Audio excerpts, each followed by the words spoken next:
ನಮಸ್ಕಾರ ವಿದ್ಯಾರ್ಥಿಗಳೇ, ನಿಮಗೆ ಪ್ರೆಸೆಂಟ್ ಕ್ಲಾಸ್ಗೆ ಸುಸ್ವಾಗತ. ನಾನು ನಿಮ್ಮ ಗಣಿತ ಶಿಕ್ಷಕ ಅಜಿತ್. ನಿಮಗೆ ಸ್ವಾಗತವನ್ನು ಕೋರುತ್ತೇನೆ. ಇವತ್ತಿನ ತರಗತಿಗೆ ನಾವೇನು ಮಾಡ್ತಾ ಇದ್ದೀವಿ, ಈಗ ಸಮಾಂತರ ಶ್ರೇಣಿ ಬಗ್ಗೆ ಚರ್ಚೆ ಮಾಡ್ತಾ ಇದ್ದೀವಿ. ಸಮಾಂತರ ಶ್ರೇಣಿಯಲ್ಲಿ ಒಂದು ಅಭ್ಯಾಸ ಮುಗಿಸಿದ್ವಿ ನಾವು 5.1. ಅದರಲ್ಲಿ 4 ಮುಖ್ಯ ಪ್ರಶ್ನೆಗಳನ್ನು ಮುಗಿಸಿದ್ವಿ. ಅದು ಏನೇನೆಂದರೆ, ಇದು ಸಮಾಂತರ ಶ್ರೇಣಿ ಹೌದು ಅಲ್ಲ ಅಂತ ಕಂಡುಹಿಡಿಯೋದು, ಮತ್ತು ಇದ್ದರೆ ಅದ್ರ ಮುಂದಿನ ಪದವನ್ನು ಹೇಗೆ ಕಂಡುಹಿಡಿಯೋದು, ಮೊದಲೇ ಪದ ಏನು, ಸಾಮಾನ್ಯ ವ್ಯತ್ಯಾಸ ಏನು, ಇವನ್ನೆಲ್ಲ ಕಂಡುಹಿಡಿಯೋದನ್ನು ಕಲ್ತಿದ್ವಿ ನಾವು. ಸೊ ನಿಮಗೂ ಎಲ್ಲ ಇದು ಅರ್ಥವಾಯ್ತು ಅಂತ ತಿಳ್ಕೊಂಡಿದ್ದೀನಿ. ನಿಮಗೂ ಏನು ಹೇಳಿದ್ದೆ ನಾನು, ಮನೆಯಲ್ಲಿ ನಿಮ್ಮ ಇದರಿಂದಲೇ ನೀವು ಪ್ರಯತ್ನ ಮಾಡಿರಿ ಅಂತ ಹೇಳಿದ್ದೆ. ನೀವು ಪ್ರಯತ್ನ ಮಾಡಿದರೆ ನಿಮಗೇನಾಗ್ತದೆ, ಇದು ಪರ್ಫೆಕ್ಟ್ ಆಗ್ತದೆ. ಅಂದರೆ ನೀವು ಅದರಲ್ಲಿ ಏನಾಗ್ತೀರಿ, ಆತ್ಮವಿಶ್ವಾಸ ಜಾಸ್ತಿ ಆಗ್ತದೆ. ಸೊ ನೀವು ಮಾಡಿರಿ ಅಂತ ತಿಳ್ಕೊಂಡಿದ್ದೀನಿ. ಸೊ ನಿಮಗೆ ಮಾಡಿದರೆ ಒಳ್ಳೆಯದು. ಅದರಲ್ಲಿ ಏನಾದರೂ ತಪ್ಪಿದರೆ ಇದರ ನಾವು ಮಾಡಿರೋ ಪದ್ಧತಿ ಇದೆಲ್ಲ ಅದಕ್ಕೆ ಹೋಲಿಸಿ ನೀವು ಯಾವ ಹಂತದಲ್ಲಿ ಏನಾದರೂ ತಪ್ಪಿದರೆ ನಿಮ್ಗೆ ಗೊತ್ತಾಗುತ್ತೆ. ಸರಿನೇ? ಸೊ ಈ ಆಧಾರದ ಮೇಲೆ ನಾವೇನು ಮಾಡೋಣ ಅಂತ ಮುಂದಿನ ಅಭ್ಯಾಸಕ್ಕೆ ಹೋಗೋಣ ಅಂತ. ಏನಿದು, ಸಮಾಂತರ ಶ್ರೇಣಿಯ ಎನ್ನೇ ಪದ. ಅಂದರೆ ನಾವು ನಿನ್ನೆ ದೃಶ್ಯ ಮಾಧ್ಯಮದಲ್ಲಿ ನೋಡ್ತಾ ಇದ್ವಿ, ಎನ್ನೇ ಪದ ಅಂದರೆ ಹೇಗೆ ಮಾಡೋದಂತ. ಅದನ್ನು ಇಲ್ಲೇ ವಿವರಣೆ ಮಾಡೋಣ ಅಂತ ಚರ್ಚೆ ಮಾಡೋಣ. ಏನಂದರೆ ಇಲ್ಲಿ ನೋಡಿ, ಮೊದಲು ನಾವು ಏನು ಒಂದು ಉದಾಹರಣೆ ಇತ್ತು, ಏನು, ರೀನಾ ಕೆಲಸ ಒಂದಕ್ಕೆ ಅರ್ಜಿ ಹಾಕಿ ಆಯ್ಕೆಯಾದಳು. ಈ ಸಂದರ್ಭವನ್ನು ಪುನಃ ಪರಿಗಣಿಸೋಣ. ಅವಳಿಗೆ ಆರಂಭಿಕ ತಿಂಗಳ ವೇತನ ಎಷ್ಟಿತ್ತು, 8,000 ರೂಪಾಯಿ ಇತ್ತು ಅಲ್ವಾ, 8,000. ಹಾಗೂ ವಾರ್ಷಿಕ 500 ಹೆಚ್ಚುವರಿ ನೀಡಲು ಒಪ್ಪಿಕೊಳ್ಳೋದು. ಅಂದರೆ ಒಂದು ವರ್ಷ ಅವಳು ಕೆಲಸ ಒಂದು ವರ್ಷ ಪೂರ್ತಿಗೊಳಿಸಿದ್ರಿಂದ 500 ರೂಪಾಯಿ ಅವಳಿಗೆ ಇನ್ಕ್ರಿಮೆಂಟ್ ಅಂತ ಹೇಳ್ತಾರೆ, ಬಡ್ತಿ ಕೊಡೋದಂತ ಒಪ್ಪಿಗೆ ಆಯಿತು. ಅವಳ 5ನೇ ವರ್ಷದಲ್ಲಿ ಪಡೆಯುವ ತಿಂಗಳ ಸಂಬಳ ಎಷ್ಟು, ಅಂದರೆ ಅವಳು ಶುರು ಮಾಡಿ 5ನೇ ವರ್ಷಕ್ಕೆ ಎಷ್ಟು ಸಂಬಳ ಪಡಿತಾಳೆ ಅಂತ ನಾವು ಕಂಡುಹಿಡಿಬೇಕು. ಸೊ ಅದನ್ನೇ ಹೇಗೆ ಮಾಡ್ತೀವಿ ಅಂತ ನೋಡೋಣ. ಅದು ಏನಾಗ್ತದೆ, ಮೊದಲೇದ್ದು ಅದು ಏನಾಗ್ತದೆ, 8,500 ಯಾವಾಗ ಆಗ್ತದೆ, ಒಂದು ವರ್ಷ ಮುಗಿದ ಮೇಲೆ. 2ನೇ ವರ್ಷ ಅಂದರೆ ಒಂದು ವರ್ಷ ಮುಗಿದು 2ನೇ ವರ್ಷ ಶುರು ಆಗ್ತದಲ್ಲ, ಎಷ್ಟಾಗುತ್ತೆ ಅದು 8,000 ಮತ್ತು ಒಂದು ವರ್ಷದ ಬಡ್ತಿ 500, 8,500 ಆಗ್ತದೆ. ಇದೇ ರೀತಿ ನಾವು 3, 4, 5ನೇ ವರ್ಷಕ್ಕೆ ಕಂಡುಹಿಡಿಯೋದು. ಹೆಂಗೆ, 2ನೇ ವರ್ಷಕ್ಕೆ 500 ಸೇರಿಸಿದರೆ 3ನೇ ವರ್ಷ ಬರ್ತದೆ, 3ನೇ ವರ್ಷಕ್ಕೆ ಇದು ಬಡ್ತಿ ಸೇರಿದೆ 4ನೇ ವರ್ಷ ಬರ್ತದೆ, ಹೀಗೆ ಬೆಳ್ತಾ ಹೋಗ್ತದೆ. ಇಲ್ಲಿ ನೋಡಿ, 8,500 ಸಂಕಲನ 500, ಇದು ಎಷ್ಟನೇದು, 3ನೇ ವರ್ಷದ್ದು. ಮತ್ತು ನಾವು ಇದನ್ನೇ ಹೀಗೆ ಒಂದು ಮುಂದಿನ ವರ್ಷಕ್ಕೆ ಏನಾಗ್ತದೆ, ಮತ್ತೆ ಒಂದು 500 ಸೇರಿಸಿದ್ವಿ. ಏನೋ ಮೂಲಕ್ಕೆ ಇದು 500 ಸೇರಿಸಿದಂಗೆ, ಮೂಲ ಏನಿದೆ 8,000 ಇದೆ, 2ನೇ ವರ್ಷಕ್ಕೆ 2 ಸಲ 500 ಸೇರಿಸಿದ್ವಿ. ಏನಂತ ಆಯ್ತು, ಈಗ 8,000 ಸಂಕಲನ 2 ಗುಂಡ್ಲೆ 500, ಇದು 2ನೇ ವರ್ಷಕ್ಕೆ ಅಲ್ವಾ. ಅದೇ ಅಂದರೆ 2 ಅಂದ್ರೆ ಏನು, 3 ಋಣ 1 ಅಂತ ಬರೀಬೋದು. ಅಂದರೆ 3ನೇ ವರ್ಷದಲ್ಲಿ ಏನಾಗ್ತದೆ, ಈಗ ಅದನ್ನು ಹೆಂಗೆ ಸೂತ್ರದಲ್ಲಿ ನಾವು ಸಾಮಾನ್ಯ ಸೂತ್ರ ಮಾಡಬೇಕು. ಇದಕ್ಕೆ ಹೇಗಾಗ್ತದೆ ನೋಡೋಣ. ಇದೇ ಥರ ಇದು 4ನೇ ವರ್ಷಕ್ಕೆ 9,000 + 500. 9,000 ಅಂದರೆ ಏನು, 9,000 ಇದು 3ನೇ ವರ್ಷದ ಸಂಬಳ. ಸೊ ಅದನ್ನು ನಾವು ಅದನ್ನು ವಿಭಾಗ ಮಾಡ್ಬೋದು. ಹೆಂಗೆ, ಮೊದಲ ಸಂಬಳ, ಅದಕ್ಕೆ 500 2 ಬಡ್ತಿ, ಮತ್ತು 4ನೇ ವರ್ಷದ ಬಡ್ತಿ 500. ಸೊ ಹೀಗಾಗಿ 4ನೇ ವರ್ಷಕ್ಕೆ 3 ಬಡ್ತಿಗಳು ಸಿಗ್ತವೆ. 8,000 ಮತ್ತು 3 ಅಂದರೆ 3 ಗುಂಡ್ಲೆ 500. 3ಅನ್ನು ಹೆಂಗೆ ಬರಿಬೋದು ನಾವು, 4 ಋಣ 1 ಅಂತ ಬರಿಬೋದು. ಅದೇ ಥರ 5ನೇ ವರ್ಷಕ್ಕೆ ಏನಂತ ಬರಿಬೋದು, 4ನೇ ವರ್ಷದ ಸಂಬಳ ಮತ್ತು ಸಂಕಲನ 1 ಬಡ್ತಿ, 9,500 + 500. 9,500 ಅಂದರೆ ಹೆಂಗೆ ನಾವು ವಿಭಾಗ ಮಾಡಬೇಕು, ಮೂಲ ಅವಳ ಎಷ್ಟಿತ್ತು ಸಂಬಳ 8,000 ಇತ್ತು, 8,000 ಸಂಕಲನ 500, ಸಂಕಲನ 500, ಸಂಕಲನ 500. ಇದನ್ನು ಇಲ್ಲಿ ಈ ಥರ ಬರ್ತೀವಿ ನಾವು 3ಅನ್ನು, ಮತ್ತೆ 1 ವರ್ಷದ ಬಡ್ತಿ. ಸೊ ಅಂದರೆ 4 ಸಲ ಬರ್ತೀವಿ ನಾವು. 5ನೇ ವರ್ಷಕ್ಕೆ 5 ಋಣ 1 ಮಾಡಿದರೆ ಆಯಿತು. ಸೊ ಇದು 10,000 ರೂಪಾಯಿ ಆಯಿತು. ಸೊ ಇದನ್ನು ನಾವು ಒಂದು ಸಂಖ್ಯಾಪಟ್ಟಿಯನ್ನು ಮಾಡಿದ್ರೆ ಹೆಂಗೆ ಬಂತು, 8,000, 8,500. ಇದು ಮೊದಲ ವರ್ಷ, 2ನೇ ವರ್ಷ, 3ನೇ ವರ್ಷ, 4ನೇ ವರ್ಷ, 5ನೇ ವರ್ಷ, 10,000 ರೂಪಾಯಿ. ಇದು ಯಾವ ಥರ ಬಂತು ನಮಗೆ, ಸಮೀಕರಣದಲ್ಲಿ ಮಾಡಿದಾಗ. ಈಗ ಅದೇ ನಮಗೆ ದೊಡ್ಡದು ಕೇಳಿದ್ರೆ ಅಂತ ತಿಳ್ಕೊಳ್ಳಿ, 15ನೇ ವರ್ಷದ ಕೇಳಿದ್ರು. 15ನೇ ವರ್ಷದ ಅಂದರೆ ಅಷ್ಟು ಕೂಡಿಸ್ಕೋತಾ ಹೋದ್ರೆ ಏನಾಗ್ತದೆ, ತುಂಬ ಉದ್ದವಾದ ಲೆಕ್ಕ ಆಗ್ತದೆ. ಸೊ ಅದನ್ನು 500ಅನ್ನು 13 ಸಲ ನಾವು ಮಾಡಿ ಅದಕ್ಕೆ ಮತ್ತೆ 500ಅನ್ನು ಸೇರಿಸಬೇಕು. ಅಂದರೆ 14 ಗುಂಡ್ಲೆ 500, 1 ಕಡಿಮೆ, 15 ಋಣ 1 ಗುಂಡ್ಲೆ 500. ಮೂಲ ಸಂಬಳದಲ್ಲಿ ಎಷ್ಟು, 15 ಋಣ 1. ಯಾಕಂದರೆ ನಾವು 15ನೇ ತಿಂಗಳ ಇದನ್ನು ಕಂಡುಹಿಡಿಬೇಕಾಗಿದೆ ಸಂಬಳ. ಸೊ ಅವಾಗ 15 ಋಣ 1 ಮಾಡಿ ಅದಕ್ಕೆ 1 ವರ್ಷದ ಬಡ್ತಿಯನ್ನು ಗುಣಿಸಿ ಅದನ್ನು ಮೂಲ ಬೆಲೆಯಲ್ಲಿ ಕೂಡಿಸಬೇಕು. ಅವಾಗ ನಮಗೆ 15,000 ಬರ್ತದೆ. ಹೀಗೆ ಮಾಡ್ತಾ ಹೋಗ್ಬೋದು ನಾವು.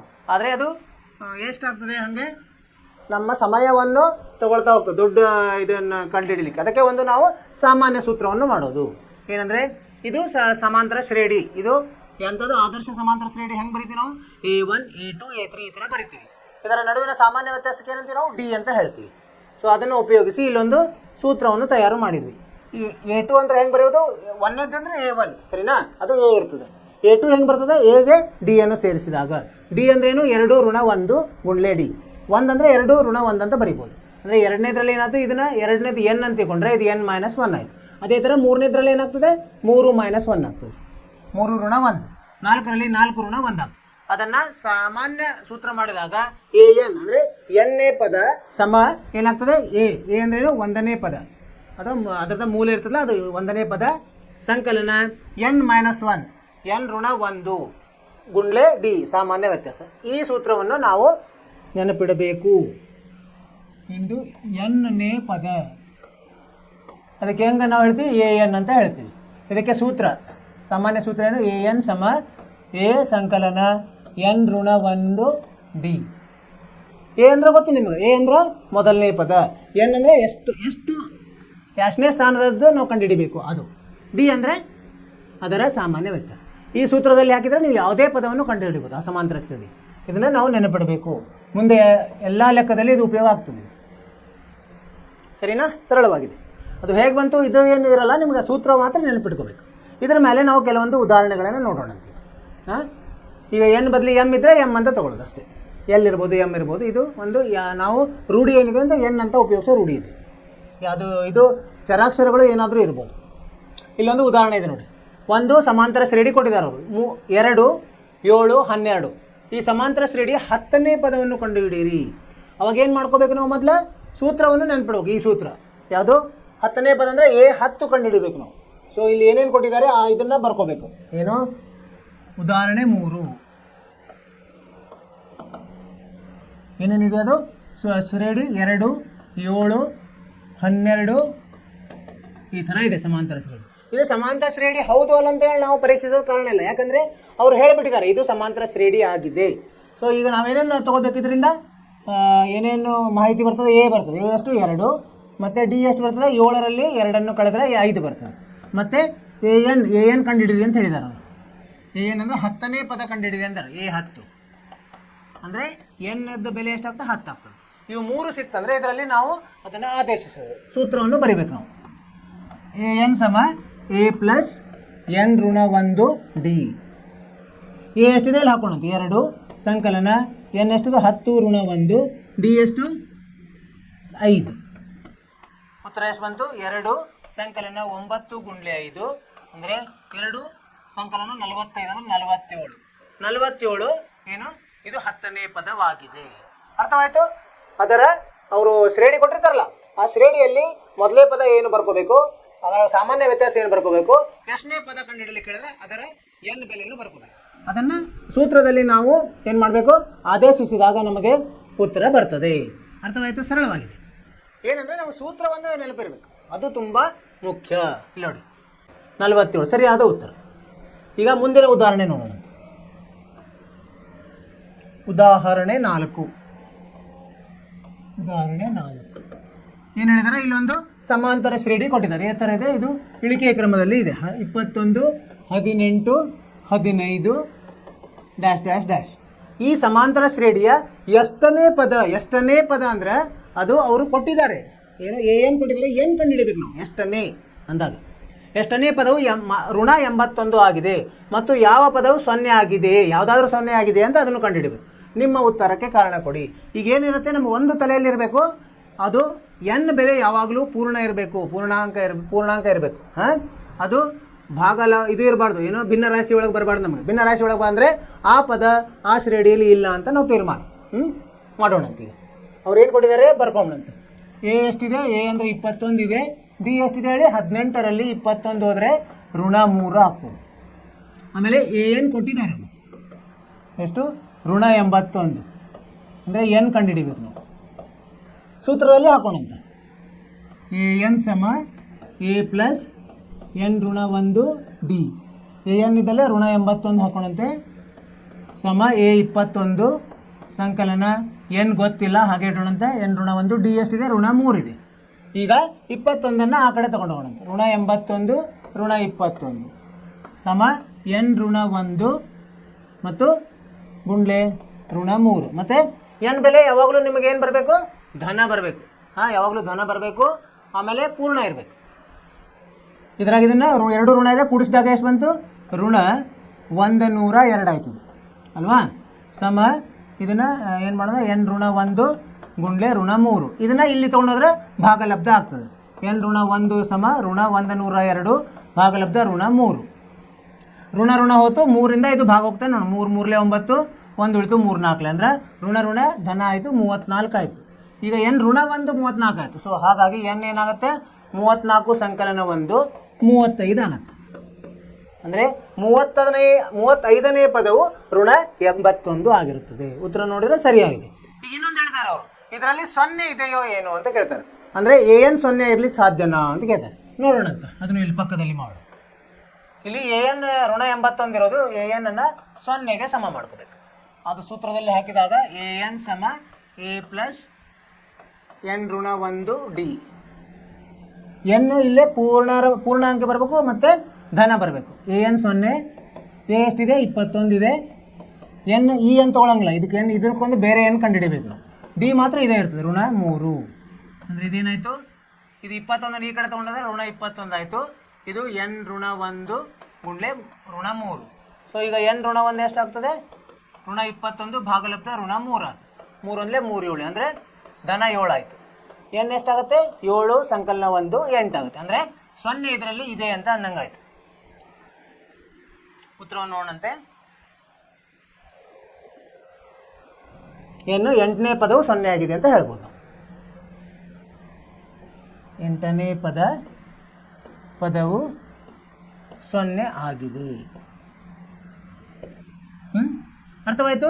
ಅವ್ರೇನು ಕೊಟ್ಟಿದ್ದಾರೆ, ಸಮಾಂತರ ಶ್ರೇಣಿ ಕೊಟ್ಟಿರ್ತಾರೆ. ಅದರಿಂದ ನಮ್ಗೆ ಏನೇನು ಮಾಹಿತಿ ಬರ್ತದೆ ಅಂತ ತಗೊಳ್ಳೋದು. ಏನು ಈ ಸೂತ್ರದಲ್ಲಿ ಹಾಕಲಿಕ್ಕೆ ಬೇಕಾದಂಥ ಮಾಹಿತಿಗಳು ಎಲ್ಲ ತೊಗೋಬೇಕು. ಎಷ್ಟಿದೆ ಅವೆಲ್ಲ ತೊಗೊಳ್ಳೋದು.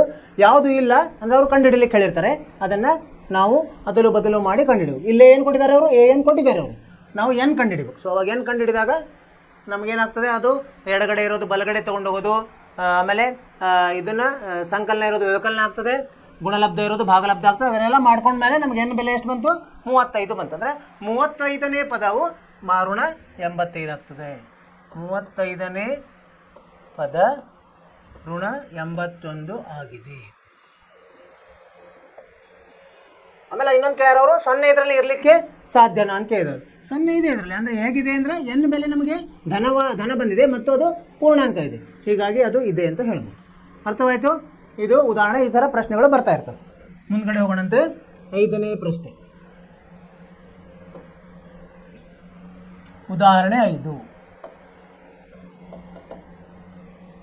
ಒಂದು ಸಮಾಂತರ ಶ್ರೇಣಿಯ 3ನೇ ಪದ 5 ಮತ್ತು 7ನೇ 3ನೇ ಪದ 5 ಅದರದ್ದು ಇದು ಕೊಟ್ಟಾರೆ ಉತ್ತರ. 3ನೇ ಪದ 5 ಅಂತ ಕೊಟ್ಟಾರೆ, 7ನೇ ಪದ 9. ಆದರೆ ಆ ಸಮಾಂತರ ಶ್ರೇಣಿಯನ್ನು ಕಂಡುಹಿಡಿಯಿರಿ. ಇಲ್ಲೇನು ಕೊಟ್ಟಾರೆ, A3 ಕೊಟ್ಟಾರೆ, A3 5 ಅಂತ ಕೊಟ್ಟಾರೆ, A7 9 ಅಂತ ಕೊಟ್ಟಾರೆ. ಸೊ A ಮತ್ತು D ಅಂತ ಕೊಟ್ಟಿಲ್ಲ. ಅದನ್ನು ನಾವು ಇವೆರಡರಿಂದ ರೇಖಾತ್ಮಕ ಸಮೀಕರಣ ಬರ್ತಾವೆ, 2 ಚರಾಕ್ಷರಗಳ ರೇಖಾತ್ಮಕ ಸಮೀಕರಣ, ಅದನ್ನು ಉಪಯೋಗಿಸಿ A ಮತ್ತು D ಅನ್ನು ಕಂಡುಹಿಡಿಬೇಕಾಗ್ತದೆ. ನೋಡೋಣ ಉದಾಹರಣೆ. ಏನು ಕೊಟ್ಟಿದ್ದಾರಲ್ಲಿ, 3ನೇ ಪದ ಕೊಟ್ಟಿದ್ದಾರೆ, A3 ಎಷ್ಟಿದೆ 5 ಇದೆ. ಇನ್ನೊಂದು A7 ಕೊಟ್ಟಾರೆ, A7 ಎಷ್ಟು ಕೊಟ್ಟಾರೆ 9 ಅಂತ ಕೊಟ್ಟಿದ್ದಾರೆ. ಸೊ A3 ಅಂದರೆ ಏನಪ್ಪ, ಇದನ್ನು ಸೂತ್ರದಲ್ಲಿ ಹಾಕಿದಾಗ ಯಾವಾಗಲೂ ನೆನಪಿಡಿ, 3 ಅಂದರೆ 1 ಕಡಿಮೆ D ದಿಂದ ಗುಣಿಸ್ಬೇಕು. ಈಗ 3ನೇ ಪದ ಅಂದರೆ A ಸಂಕಲನ 2D ಆಗ್ತದೆ. ಹೆಂಗಾಗ್ತದೆ ಇಲ್ಲಿ ನೋಡಿ. AN ಅಂದರೆ A plus N minus 1 D ಆಗ್ತದೆ. AN ಅಂದರೆ ಏನಾಗ್ತದೆ, ಈಗ A3 ಇದು, ಇಲ್ಲಿ ಏನಾಗ್ತದೆ A ಪ್ಲಸ್ N ಇದ್ದಲ್ಲೇ 3 ಹಾಕಿದಾಗ 3 ಋಣ 1 D ಅಂದರೆ A ಪ್ಲಸ್ 2 D ಆಗ್ತದೆ. ಸೊ ಇಲ್ಲಿ A3 ಕೊಟ್ಟಿರೋದು ಇಲ್ಲಿ ಹಾಕ್ಬಿಡೋಣ. 5 ಸಮ A ಪ್ಲಸ್ 2 D ಆಯಿತು. ಇಲ್ಲೇನಾಯಿತು, ಅದ್ರ ಪ್ರಕಾರ A7 ಅಂದರೆ A ಪ್ಲಸ್ 6 D ಆಗ್ತದೆ, 9. ಸೊ ಇವೆರಡನ್ನು ಉಪಯೋಗಿಸ್ಬೇಕು. ಈಗ A ಅಂದರೆ ಏನಾಗುತ್ತೆ, A ಸಮ 5 ಋಣ 2 D ಆಗ್ತದೆ. ಇದನ್ನು ಇದರಲ್ಲಿ ಆದೇಶಿಸೋಣ. 1 2ರಲ್ಲಿ ಆದೇಶಿಸಿದಾಗ ಏನಾಗ್ತದೆ, A ಇದ್ದಲ್ಲಿ ಇದು ಹಾಕೋದು, 5 ಋಣ 2 D ಧನ 6 D ಸಮ 9. ಅಂದರೆ ಇದೇನಾಗ್ತದೆ, 5 ಈ ಕಡೆ ತೊಗೊಂಡ್ರೆ ಋಣ 5 ಆಗ್ತದೆ. 6 ಡಿಯಲ್ಲಿ 2 ಡಿ ಹೋದರೆ 4 ಡಿ ಆಯಿತು. 4 ಡಿ ಸಮ 9 ಋಣ 5 4 ಆಯಿತು. ಡಿ ಅಂದರೆ ಎಷ್ಟಾಯಿತು, 4 ಭಾಗಲಬ್ಧ 4 1 ಬರುತ್ತೆ. ಈ ಡಿ ಬಂದಮೇಲೆ ಅದನ್ನು ಉಪಯೋಗಿಸಿ ಇಲ್ಲಿ ಎಯನ್ನು ಕಂಡುಹಿಡಿಯೋಣ. ಇದೆಷ್ಟಾಗುತ್ತೆ, 5 ಋಣ 2 ಗುಂಡ್ಲೆ 1 ಅಂದರೆ 5 ಋಣ 2 3 ಆಯಿತು. ಅಂದರೆ ಏನು ಸಿಕ್ತು, ಡಿನೂ ಸಿಕ್ತು ನಮಗೀಗ. A1 ಅಂದರೆ ಇದೇ ಇರ್ತದೆ ಅಲ್ವಾ, A1 ಅಂದರೆ A ಇರ್ತದೆ ಅಂದರೆ 3, A2 ಅಂದರೆ ಏನಿರ್ತದೆ A2. ಎಕ್ಕೆ 3ನ್ನು ಸೇರಿಸಿದಾಗ ಎಕ್ಕೆ ಡಿ ಅನ್ನು ಸೇರಿಸಿದಾಗ ಅಂದರೆ 3 ಸಂಕಲನ ಡಿ ಎಷ್ಟಿದೆ 1 ಇದೆ 4 A3 ಅಂದರೆ ಏನಾಗುತ್ತೆ ಎಕ್ಕೆ 2 ಡಿ ಆರು ಸೇರಿಸ್ಬೋದು ಅಥವಾ ಇದಕ್ಕೆ A2ಗೆ ಡಿ ಅನ್ನು ಸೇರಿಸಿದ್ರು ಅದೇ ಆ ಉತ್ತರ ಬರ್ತದೆ 4 ಸಂಕಲನ 1 5 ಈ ಥರ ಏನೇನಾಯ್ತು ಈಗ ಸಮಾಂತರ ಶ್ರೇಣಿ ಉತ್ತರ ಬರೆಯೋಣ ಅಂತೀವಿ ಸಮಾಂತರ ಶ್ರೇಣಿ ಹೆಂಗಿರ್ತದೆ ಅದು A1 A2 A3 ಈ ಥರ ಹೋಗ್ತದೆ A1 ಎಷ್ಟಿದೆ 3 ಇದೆ A2 4 A3 5 ಹೀಗೆ ಹೋಗ್ತದೆ 3 4 5 6 ಉತ್ತರ ನೋಡೋಣಂತೆ ಎಲ್ಲೋಯ್ತು ಇಲ್ಲೇ 3 4 5 6 7 ಅವ್ರು ಎಷ್ಟು ಪದಗಳನ್ನು ಹೇಳಿರ್ತಾರೋ ಅಷ್ಟು ಪದಗಳನ್ನು ಕಂಡುಹಿಡಿಬೇಕು ಇಲ್ಲೇನು ಹೇಳಿಲ್ಲ ನಾವು ಒಂದು 4 ಪದಗಳನ್ನು ಬರೆದೇವೆ ಅರ್ಥವಾಯಿತು ಏನಂದರೆ ಈಗ 2 ಸಂಖ್ಯಾಪಟ್ಟಿಯಲ್ಲೇ 2 ಪದಗಳನ್ನು ಕೊಟ್ಟಿದ್ದಾರೆ ಅವರು ಆ ಪದಗಳನ್ನು ಉಪಯೋಗಿಸಿ ನಾವು ಎ ಮತ್ತು ಡಿ ಅನ್ನು ಕಂಡುಹಿಡಿದು ಆಮೇಲೆ ಸಮಾಂತರ ಶ್ರೇಣಿಯನ್ನು ರಚಿಸಿದ್ವಿ ಇಲ್ಲಿ ಈ ಥರ ಮಾಡಬೇಕು ಹೀಗೆ ಕೊಟ್ಟಾಗ ಮುಂದ್ಗಡೆ ಹೋಗೋಣಂತೆ ಮುಂದಿನ ಉದಾಹರಣೆ 6 ಏನು ಹೇಳಿದ್ದಾರೆ ಓದೋಣಂತೆ 301 ಇದು 5 11 17 23 ಈ ಸಂಖ್ಯಾಪಟ್ಟಿಯ ಪದವಾಗಿದೆಯೇ ಪರೀಕ್ಷಿಸಿ ಏನು ಮಾಡಬೇಕಾಗುತ್ತೆ ಇಲ್ಲಿ ಎ ಇದೆ ಡಿ ಗೊತ್ತಾಗುತ್ತೆ ಎ ಎನ್ ಇದೆ ಈ ಎ ಎನ್ಗೆ ಎನ್ ಬೆಲೆ ಧನವಾಗಿದ್ದರೆ ಅದು ಪೂರ್ಣಾಂಕ ಇದೆಯಾ ಅಂತ ಇದನ್ನು ಪರೀಕ್ಷಿಸಬೇಕು ಅವೆರಡೂ ಸರಿ ಇದ್ದರೆ ಇದರಲ್ಲಿ ಇದೆ ಅಂತ ಹೇಳಬೇಕು ಇಲ್ಲ ಅಂದರೆ ಇಲ್ಲ ಅಂತ ಹೇಳೋದು ಮಾಡೋಣ ಅಂತೀವಿ ಅಂದರೆ ಇದು ಸಮಾಂತರ ಶ್ರೇಣಿ ಏನಿದೆ 5 11 17 23 ಈ ಥರ ಹೋಗ್ತದೆ ಇಲ್ಲೆಲ್ಲ ಒಂದು ಕಡೆ 301 ಇದೆಯಾ ಅಂತ ಚೆಕ್ ಮಾಡಿ ಅಂತ ಸೊ ಏನೇನಿದೆ ಬರ್ಕೊಂಡು ಎ ಇದೆ ಎಷ್ಟು 5 ಡಿ ಎಷ್ಟಿದೆ 11ರಲ್ಲಿ 5 ಹೋದರೆ 6 ಮತ್ತು ಎ ಎನ್ ಇದೆ ಎಷ್ಟು ಅವ್ರು ಕೊಟ್ಟಿರೋ ಪ್ರಕಾರ 301 ಎನ್ ಗೊತ್ತಿಲ್ಲ ಈಗ ಸೂತ್ರದಲ್ಲಿ ಹಾಕೊಂಡು ಅಂತಿದ್ದೇನೆ ಎ ಎನ್ ಸಮ ಎ ಪ್ಲಸ್ ಎನ್ ಋಣ 1 ಡಿ ಎ ಎನ್ ಅನ್ನು ಇದ್ದಲ್ಲಿ 301 ಹಾಕೋಣ ಸಮ ಎ ಎಷ್ಟಿದೆ 5 ಸಂಕಲನ ಎನ್ ಋಣ 1 ಡಿ ಎಷ್ಟಿದೆ 6 ಈಗ 5ಅನ್ನು ಆ ಕಡೆ ತೊಗೊಂಡೋದ್ರೆ 301 ಋಣ 5 ಈ 6 ಏನಾಗ್ತದೆ ಇಲ್ಲಿ ಗುಣಾಕಾರ ಇದೆ ಭಾಗಾಕಾರ ಆಗ್ತದೆ ಸಮ ಎನ್ ಋಣ 1 301ರಲ್ಲಿ 5 ಹೋದರೆ ಎಷ್ಟು ಬರ್ತದೆ 296 ಭಾಗಲಬ್ಧ 6 ಹೋಗ್ತದೆ ಇದರಲ್ಲಿ 6 4 24 6 4 24 3 ಉಳಿತು 6 6 36 ಸಮ ಎನ್ ಋಣ 1 ಎನ್ ಬೆಲೆ ಎಷ್ಟಾಗ್ತದೆ 46 ಸಂಕಲನ 1 47 ಆಗ್ತದೆ ಸೊ ಈಗೇನಾಯ್ತು ಈಗ ಧನನೂ ಬಂತು ಪೂರ್ಣಾಂಕನೂ ಬಂತು ಆದ್ದರಿಂದ ಇದು ಇದೆ ಅಂತ ಹೇಳಬೇಕು ಏನು ತಪ್ಪಿದೆ 301 ಏನಾಯ್ತು ಈಗ 5 ಪ್ಲಸ್ ಎನ್ ಮೈನಸ್ 1 ಇಲ್ಲಿ ಇವರು ತಪ್ಪಿದ್ದಾರೆ ಇದು 5ಅನ್ನು ಇಲ್ಲಿ ತೊಗೊಂಡು ಹೋಗಬೇಕಾಗಿತ್ತು ತೊಗೊಂಡು ಹೋಗಿಲ್ಲ ಸೊ ಇಲ್ಲಿ ತಪ್ಪಿದ್ದಾರೆ 47ನೇ ಪದ ಏನಾಗ್ತದೆ ಇಲ್ಲಿ ನಾವು ಅದನ್ನು ತಾಳೆ ನೋಡಿದಾಗ A plus N minus N ಒಂದಲೇ ಡಿ ಎ ಎಷ್ಟಿದೆ ಇಲ್ಲಿ 5 ಇದೆ ಸಂಕಲನ ಎನ್ ಎಷ್ಟು ಬಂದಿದೆ 47 ಬಂದಿದೆ ಗುಣ 1 ಡಿ ಎಷ್ಟು ಬಂದಿದೆ ಡಿ 6 ಇದೆ ಇನ್ನು ಗುಣಿಸ 5 ಸಂಕಲನ 46 ಗುಂಡ್ಲೆ 6 ಅಂದರೆ 6 36 3 6 24 3 27 ಸಂಕಲನ 5 ಇನ್ನು ಕುಡಿಸಿದಾಗ 200 ಏನು ತಪ್ಪಲ್ಲ ಎಲ್ಲಿ ತಪ್ಪಿದೆ ಹಾಂ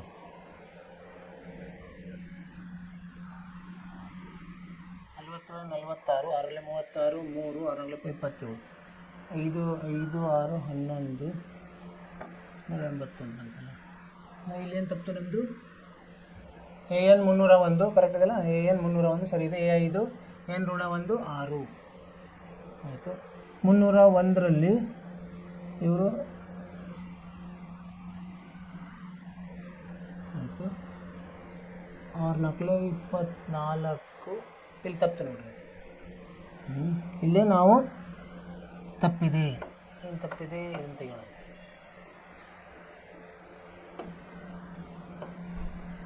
ಏನು ತಪ್ಪಿದೆ ಅಂದರೆ ಇಲ್ಲಿ ನಾವು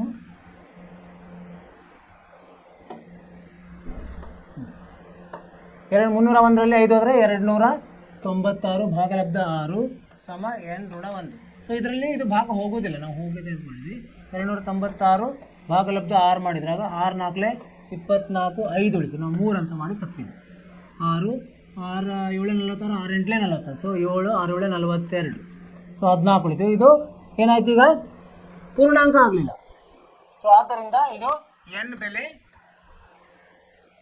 ಏನಾಗಿಲ್ಲ, ಪೂರ್ಣಾಂಕವಾಗಿಲ್ಲ. ಧನಾತ್ಮಕ ಪೂರ್ಣಾಂಕವಿಲ್ಲ.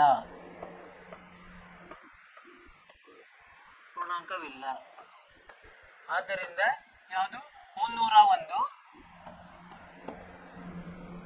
ದತ್ತ ಸಮಾಂತರ ಶ್ರೇಣಿಯಲ್ಲಿ ಇಲ್ಲ.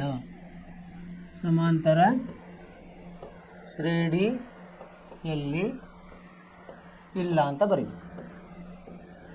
ನಾವು ಅದನ್ನ ಸರಳಗೊಳಿಸ್ಬೇಕಾದ್ರೆ ಹುಷಾರಾಗಿ ಕೂಡಿಸೋದು ಕಳೆಯೋದು, ಇಲ್ಲೇನೋ ತಪ್ಪಂದ್ರೆ ತಪ್ಪಿಡ್ತದೆ. ಅದು ತುಂಬಾ ಹುಷಾರಾಗಿರ್ಬೇಕು. ಅರ್ಥವಾಯ್ತಲ್ಲ? ಏನು ಮಾಡಬೇಕು, ಅದನ್ನು ಸೂತ್ರವನ್ನು ಉಪಯೋಗಿಸೋದಿಲ್ಲ. ಸೂತ್ರದಲ್ಲಿ ಉಪಯೋಗಿಸ್ಲಿಕ್ಕೆ ಅದಕ್ಕೆ ಬೇಕಾದಂಥ ಇಲ್ಲಿ ವಿಷಯಗಳನ್ನ ತಗೊಳ್ಬೇಕು ನಾವು, ಮಾಹಿತಿಯನ್ನು. ಎ ಡಿ ಎ ಎನ್ ಕೊಟ್ಟಿದ್ದಾರೆ, ಎನ್ ಅನ್ನು ಕಂಡುಹಿಡಿದು ಅದು ಧನಾತ್ಮಕ ಪೂರ್ಣಾಂಕ ಬಂದರೆ ಮಾತ್ರ ಇದೆ ಅಂತ ಹೇಳಬೇಕು, ಇಲ್ಲಾಂದರೆ ಇಲ್ಲ ಅಂತ ಹೇಳೋದು. ಈಗ ಮುಂದಿನ ಉದಾಹರಣೆಗೆ ಹೋಗೋಣ ಅಂತ. 7ನೇ ಉದಾಹರಣೆ 7 ಏನಿದೆ ಓದೋಣಂತೆ. ಎರಡು ಅಂಕೆಗಳ ಎಷ್ಟು ಸಂಖ್ಯೆಗಳು 3ರಿಂದ ಭಾಗಿಸಲ್ಪಡುತ್ತದೆ. ನಮಗೆ ಗೊತ್ತಿರಬೇಕು ಏನು, 2ನೇ ಅಂಕೆ ಮೊದಲೇದು ಯಾವುದು ಆಗ್ತದೆ, ಯಾವುದಾಗ್ತದೆ? 10 ಆಗುತ್ತಾ? 3ರಿಂದ ಆಗಲ್ಲ. 10 ಭಾಗಲಬ್ಧ 3 ಆಗಲ್ಲ. 11 ಆಗುತ್ತಾ? ಇಲ್ಲ. 12 ಆಗತ್ತೆ. ಸೊ ಅದು 1ನೇದು. ಅದಕ್ಕೆ ಏನು ಮಾಡಬೇಕು ನಾವು, ಮೊದಲನೇ ಇದು ಏನು ಸಮಾಂತರ ಶ್ರೇಣಿ ಬರ್ಕೋಬೇಕು. ಸಮಾಂತರ ಶ್ರೇಣಿ. ಸೊ ಮೊದಲೇ ಪದ 12. ಈಗ ಏನು, ಇದಕ್ಕೆ 3 ಸೇರಿಸ್ತಾ ಹೋದರೆ ಬರ್ತದೆ 15, ಆಮೇಲೆ 18, 21 ಈ ಥರ ಹೋಗ್ತದೆ. ಕೊನೆಯದು ಯಾವುದಿರ್ತದೆ? 99 ಹೋಗುತ್ತಾ? ಅತಿ ದೊಡ್ಡ 2 ಅಂಕೆಗಳ ಸಂಖ್ಯೆ ಯಾವುದು? 99 ಭಾಗಲಬ್ಧ 3 ಹೋಗುತ್ತೆ. ಸೊ 99 ಅಂತ ಬರೆಯೋದು. ಸೊ ಇದೇನಾದ್ರು ಪರಿಮಿತ ಸಮಾಂತರ ಶ್ರೇಣಿ. ಇಷ್ಟೇ ಇದೆ, ಇದಕ್ಕಿಂತ ಜಾಸ್ತಿ ಇರಲ್ಲ.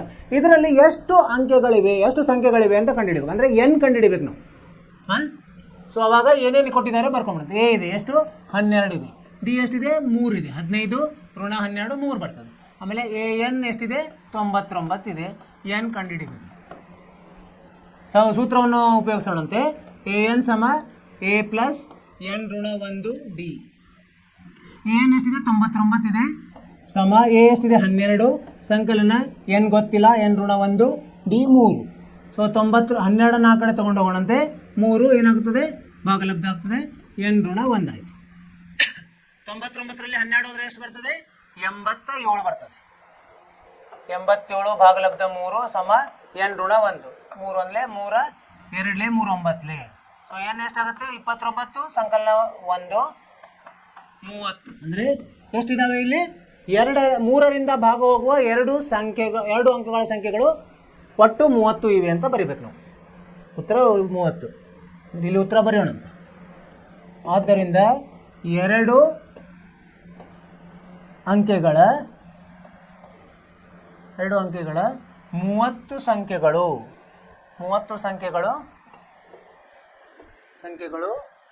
3ರಿಂದ ಭಾಗಿಸಲ್ಪಡುತ್ತವೆ.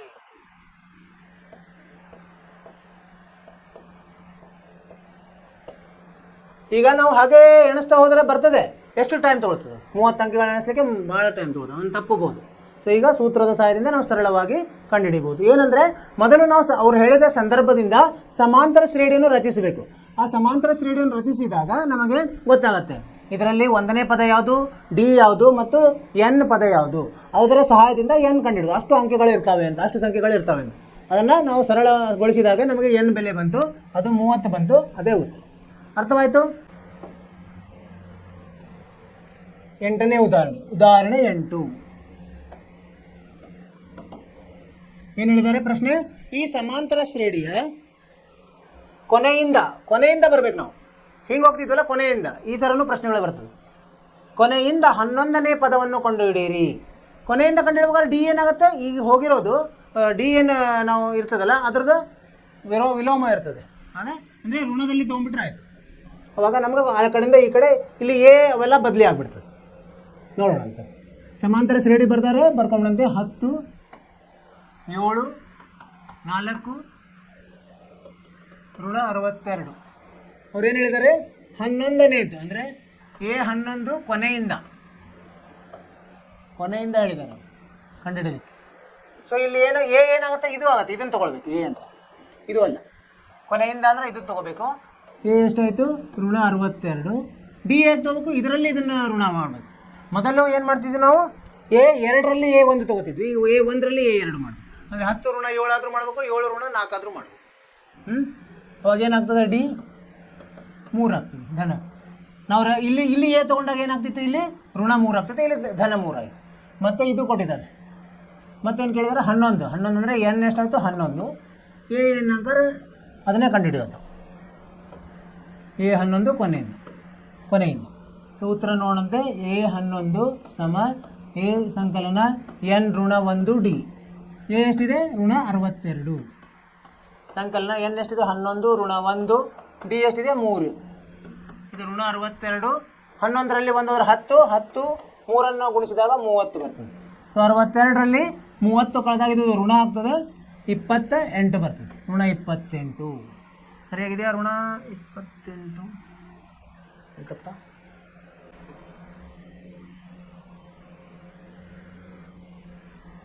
ಅಲ್ಲ, ಋಣ 28 ಅಲ್ಲ, ಋಣ 32 ಇಲ್ಲಿ ತಪ್ಪಿದೆ.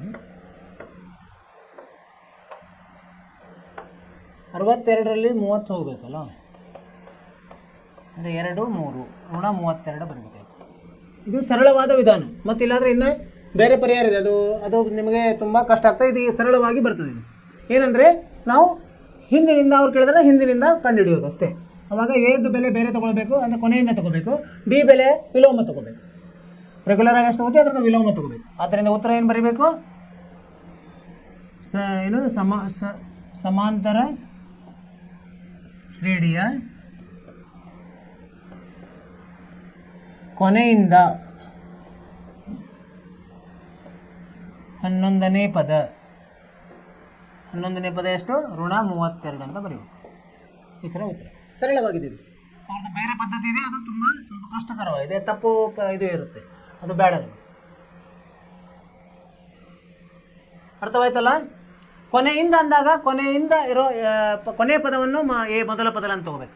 ಆಮೇಲೆ ಅವರು ಡಿ ಅನ್ನು ಏನು ನಾವು ಸರಳ ಈಗ ಏನು ತೊಗೋತಿರ್ತೀವಲ್ಲ, A1 A2 ಋಣ A1 ಮಾಡ್ತಿದ್ದೆ, ಅವಾಗ A1 ಋಣ A2 ಮಾಡಿ ಅಷ್ಟೇ. ಅದನ್ನು ಹಿಂದೆ ಮುಂದೆ ವಿಲೋಮ ಮಾಡ್ಕೊಂಡ್ಬಿಟ್ರೆ ಆಯಿತು, ನಮಗೆ ಸರಳವಾಗಿ ಸಿಗ್ತದೆ.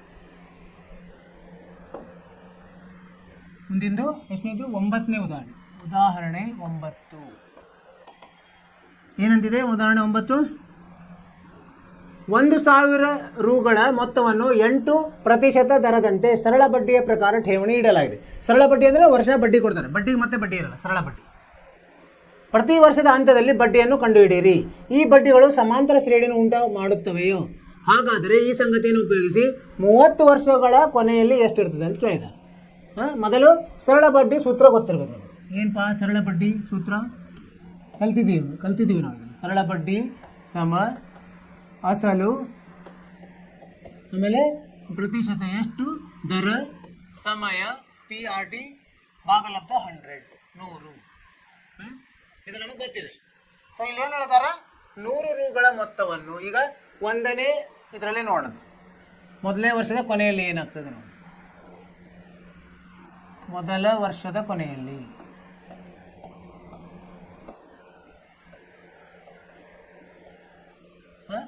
ಏನಾಗತ್ತೆ? ಇದು ಹಂಗಾರೆ ಏನು ಕೊಟ್ಟಿದ್ದಾರಲ್ಲ, ಇದು P ಅಂದರೆ ಎ, ಇದು 1ನೇದ್ದು. ಈಗ ಇದು A2 ಆಗ್ತದೆ.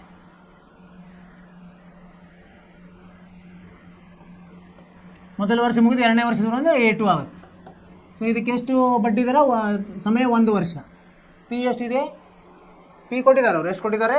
1,000 ರೂಪಾಯಿ ಕೊಟ್ಟರು. 1,000 8% 1 ವರ್ಷ ಭಾಗಲಬ್ಧ 100. ಇಲ್ಲಿ 2,0 ಹೋದರೆ ಎಷ್ಟು ಉಳಿತದೆ? 80 ರೂಪಾಯಿ ಉಳಿತದೆ. ಇದು A2ಗೆ ಆಗೋ ಬಡ್ಡಿ.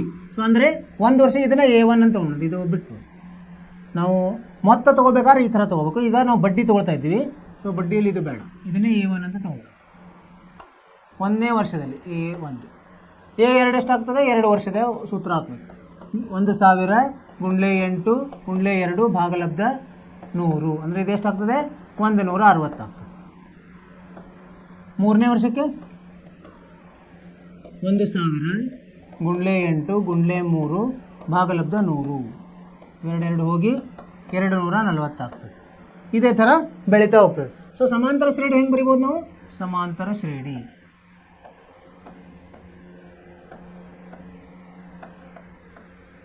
ಹೇಗೆ ಬರಿಬೋದು? A1 ಅಂದರೆ ಇದು ಆಯಿತು 80, ಆಮೇಲೆ A2 ಅಂದರೆ 160, A3 ಅಂದರೆ 240, ಆ ಥರ ಹೋಗ್ತದೆ. ಅವರು ಇದು A1 A2 A3 ಎಲ್ಲ A30 ಕಂಡುಹಿಡಲಿಕ್ಕೆ ಹೇಳ್ಯಾರ. ಇದರಿಂದ ಇದರ ಸಹಾಯದಿಂದ ಕಂಡುಹಿಡಿಯೋಣಂತ. ಈಗ ಎ ಬೆಲೆ ಎಷ್ಟಿಲ್ಲಿ? ಎ ಬೆಲೆ 80, ಆಮೇಲೆ ಡಿ ಬೆಲೆ 80, 160 ಮೈನಸ್ 80 80, ಅಂದರೆ ಎನ್ ಎಷ್ಟು? 30.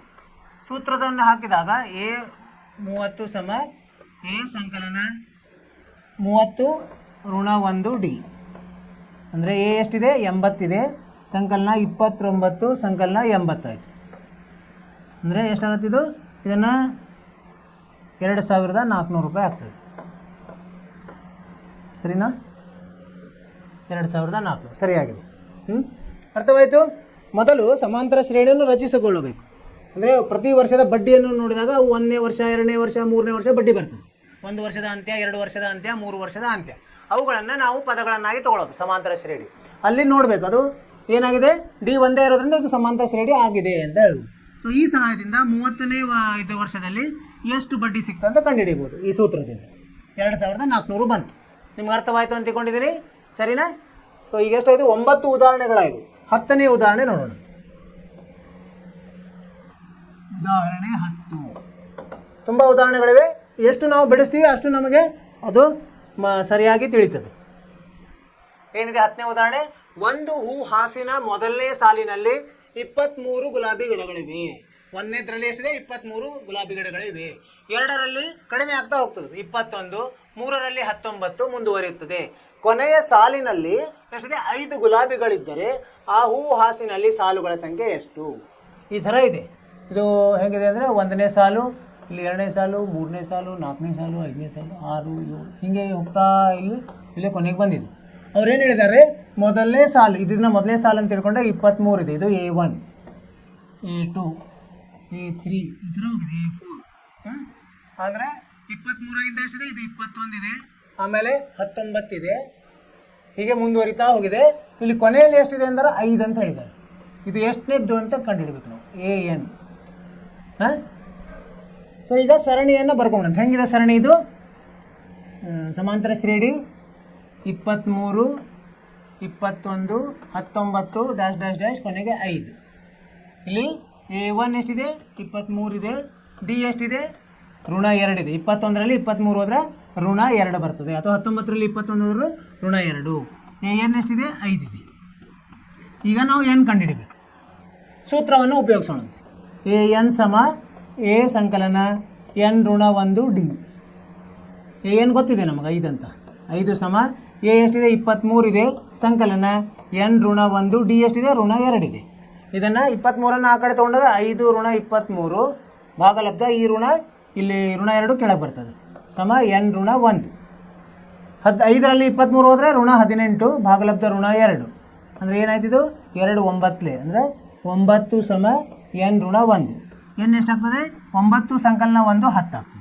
ಅಂದರೆ ಉತ್ತರ ಏನು? 5 ಗುಲಾಬಿಗಳು. ಕೊನೆಯ ಸಾಲ 5 ಗುಲಾಬಿಗಳು. ಆ ಸಾಲುಗಳ ಸಂಖ್ಯೆ ಎಷ್ಟು ಅಂದರೆ ಎಷ್ಟಾಯ್ತು? 10 ಸಾಲುಗಳು.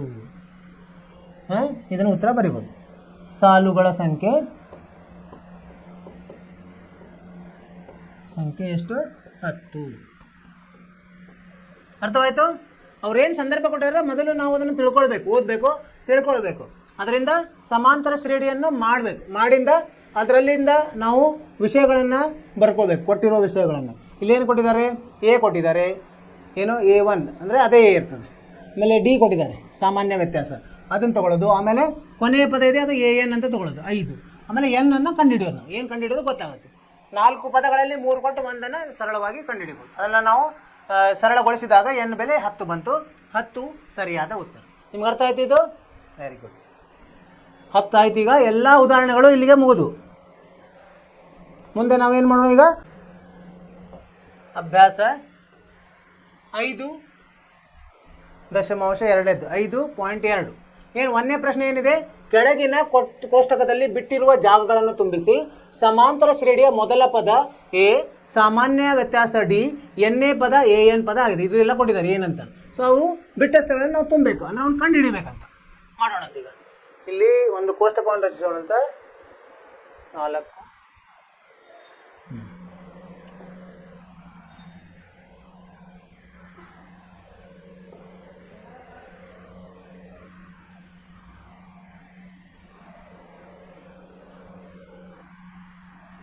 ಪುಸ್ತಕ ಇದೆಯಲ್ಲ ಇದರಲ್ಲಿ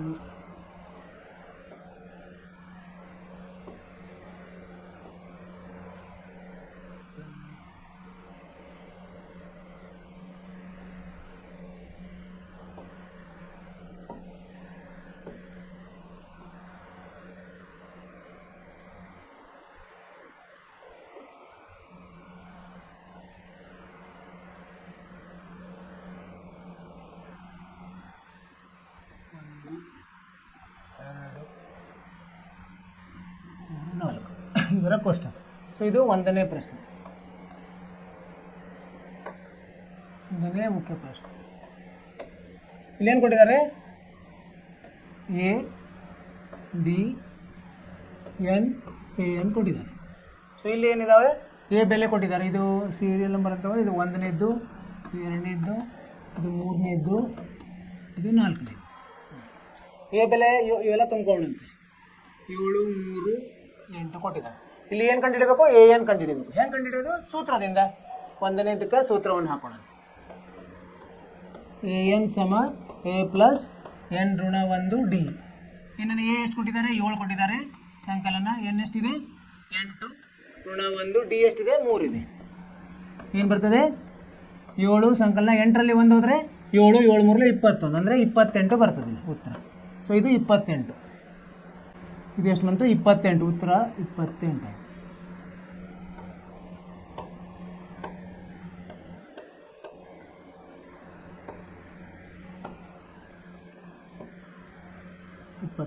ಇದು ಉತ್ತರ.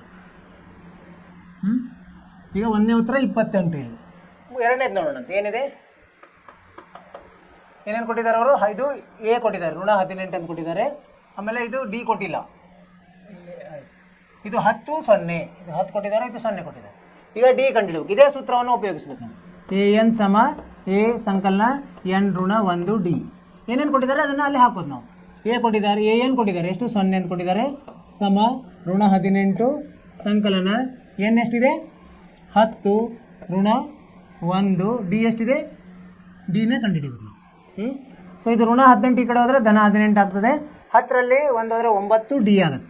ಡಿ ಎಷ್ಟಾಯಿತು? 18 ಭಾಗಲಬ್ಧ 9, 2 ಬರ್ತದೆ. ಸೊ ನಾವು ಇಲ್ಲಿ 2 ಅಂತ ತುಂಬೋದು. 2 2. ಅದೇ ಥರ ಮೂರನೇದು ಏನಿದೆ? ಋಣ 18.9 ಡಿ 2.5 ಎನ್ ಕೊಟ್ಟಿಲ್ಲ, ಎ ಎನ್ ಕೊಟ್ಟಿದ್ದಾರೆ. ಸೊ ಈ ಸೂತ್ರವನ್ನು ಹಾಕಿ ನಾವು ಕಂಡುಹಿಡಿಬೇಕು. ಸೂತ್ರವನ್ನು ಹಾಕಿದಾಗ ಎಲ್ಲಿ ಹಾಕಿಲ್ಲ? ಇಲ್ಲ. ಮೂರನೇದು ಎ ಎನ್ ಸಮ ಎ ಪ್ಲಸ್ ಎನ್ ಋಣ 1 ಡಿ. ಏನೇನು ಕೊಟ್ಟಿದ್ದಾರೆ ಬರ್ಕೊಂಡು 3ರಲ್ಲಿ. ಇದು ಇದು ಎ ಕೊಟ್ಟಿಲ್ಲ, ಡಿ ಕೊಟ್ಟಿದ್ದಾರೆ ಋಣ 3 ಮತ್ತು ಇದು 18, ಇದು ಋಣ 5. ಎ ಎನ್ನಲ್ಲಿ ಋಣ 5 ಹಾಕೋಣಂತೆ, ಎ ಅನ್ನು ಹಾಗೆ ಬಿಡೋಣಂತೆ. ಸಂಕಲನ ಎನ್ 18 ಋಣ 1 ಡಿ ಎಷ್ಟು? ಡಿ ಋಣ 3. ಏನು ಬರ್ತದೆ ಉತ್ತರ? ಈಗ ಋಣ 5 ಸಮ ಎ. ಇದೇನಾಗ್ತದೆ? 18ರಲ್ಲಿ 1 ಹೋದ್ರೆ 17, 17 ಗುಂಡ್ಲೆ ಋಣ 3 ಅಂದರೆ ಋಣ 51 ಬರ್ತದೆ. ಅಂದರೆ ಎ ಎಷ್ಟಾಗ್ತದೆ? ಎ ಸಮ ಋಣ 51 ಆ ಕಡೆ ಹೋದರೆ ಧನ 51, 51ರಲ್ಲಿ 5 ಹೋದರೆ ಎಷ್ಟಾಗ್ತದೆ? 46. ಎ ಬೆಲೆ 46 ಅಂತ ಬರಿಬೋದು. ಇದು ಉತ್ತರ. ಈಗ ನಾಲ್ಕನೇದು ಏನೇನು ಕೊಟ್ಟಿದ್ದಾರೆ ಬರ್ಕೊಂಡು. ನಾಲ್ಕನೇದು ಏನೇನು ಕೊಟ್ಟಿದ್ದಾರೆ? 18.9 ಎ ಬೆಲೆ. ಆಮೇಲೆ ಡಿ 2.5 ಕೊಟ್ಟಿದ್ದಾರೆ, ಏನು ಕೊಟ್ಟಿಲ್ಲ, ಹಾಗೆ ಬಿಟ್ಟಿದ್ದಾರೆ. ಇದು 3.6 ಅದನ್ನು ಇಲ್ಲಿ ಬರೀತೀನಿ ನಾನು. ನಾಲ್ಕನೇದು ಎ ಎನ್ ಸಮ ಎ ಸಂಕಲನ ಎನ್ ಋಣ 1 ಡಿ. ಎ ಎನ್ ಎಷ್ಟು ಕೊಟ್ಟಿದ್ದಾರೆ? 3.6 ಕೊಟ್ಟಾರೆ. ಸಮ ಎ ಎಷ್ಟು ಕೊಟ್ಟಿದ್ದಾರೆ? 18.9 ಸಂಕಲನ ಎನ್ ಎಷ್ಟಿದೆ ಅದೇ ಕಂಡುಹಿಡಿಬೇಕು ನಾವು. ಎನ್ ಋಣ 1 ಡಿ ಎಷ್ಟಿದೆ? ಡಿ 2.5 ಇದೆ. ಇದು 18.9 ಆ ಕಡೆ ಹೋದರೆ ಋಣ ಆಗ್ತದೆ. ಋಣ 16.16 18.9ಲ್ಲಿ 3.6 ಹೋದರೆ 13.3 ಆಗ್ತದೆ ಅಲ್ವಾ? 16.3 ಆಗ್ತದೆ.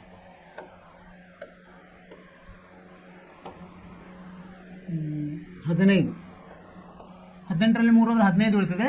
0.9ರಲ್ಲಿ ಹೋದರೆ 0.3 ಆಗುತ್ತೆ. ಭಾಗಲಬ್ಧ ಇದೇನಾಯಿತು, ಇದು ಋಣ ಕೊಟ್ಟಿದ್ದಾರೆ, ಇದನ್ನು ಬರ್ಕೋಬೋದು. ಋಣ ಅಂದರೆ ಇಲ್ಲಿ ಧನ ಆಗುತ್ತೆ, ಇದು ಋಣ ಇದೆ. ಇಲ್ಲಿ ತಪ್ಪು ನೋಡಿ, ಹುಷಾರಾಗಿ ಮಾಡಬೇಕು ಅನ್ನೋದು ಅದೇ ಸರಿ, ತಪ್ಪು. ಸೊ ಋಣ 18.1 ಹಾಕೊಳ್ಳೋದು ಧನ ಆಗ್ತದೆ. 18 3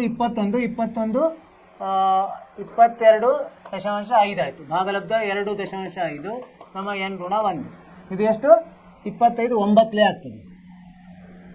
9 9 18. ಹಾಂ, ಇದು 9 ಸಮ n ಋಣ 1. n ಬೆಲೆ 10 ಆಗ್ತದೆ. ಅದನ್ನ ಇಲ್ಲಿ ಬರೆಯೋದು ನಾವು 10. ಸರಿನಾ? 5ನೇದಿದೆ. 5ನೇದ್ದು ಏನು ಮಾಡಬೇಕಂದ್ರೆ ನೀವು ಮನೆ ಕೆಲಸ ಮಾಡಬೇಕು. 3.5 ಎ ಕೊಟ್ಟಿದ್ದಾರೆ, ಡಿ 0, ಆಮೇಲೆ n 105 ಎ ಎನ್ ಕಂಡುಹಿಡಿಬೇಕು. ಹಾಂ, ಮಾಡ್ತೀರಾ? ಇಲ್ಲಿ ಮಾಡಿ ಮುಂದಿಂದು ಮಾಡಿರಿ ನೀವು. ಇದನ್ನು ಮಾಡಿಬಿಡೋಣ.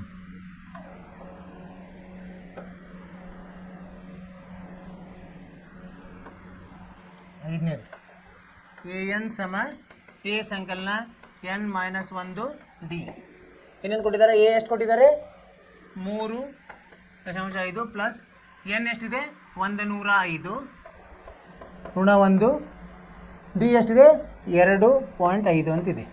ಅಂದರೆ 3.5 105ರಲ್ಲಿ 1 ಹೋದರೆ 104 ಸಂಕಲನ 2.5.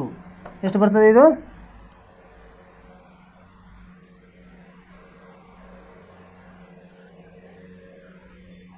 ಇಲ್ಲಿ ಡಿ ಎಷ್ಟು ಕೊಟ್ಟಿದ್ದಾರೆ? ಇದು 0 ಇದೆ, ನಾನು ತಪ್ಪು ತೊಗೊಂಡೆ. ಡಿ ಏನಿದೆ? ಡಿ 0 ತೊಗೋಬೇಕಾಯ್ತು.